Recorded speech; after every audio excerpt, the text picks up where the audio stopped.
এই বান্দার সঙ্গে ধর্ম না করলে আপনার কাজ হাতে হবে না। ঠিক বলেছ কাজীরা। ওই তো কাজীরা হুমান একশো মরদের কাছে একটা করেছি। তাই নাকি? হ্যাঁ জি হুজুর। তাহলে যা হুকুম করবো তাই তামিল করতে পারবে।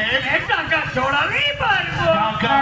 তুমি তো আমার প্যারের দোস্ত, তুমি টাকার কথা বলছো কেন? হুজুর যাচ্ছি আপনার সাথে লয়, আপনার টাকার সাথে কত টাকা চাও? কত দিতে পারে? এই নাও 100 টাকা। যাও তঞ্জম মহাবদের নিয়ে এসো।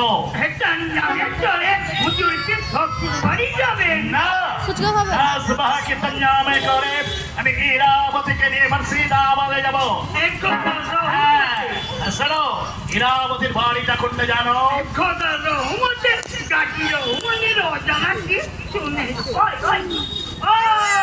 চলে আসো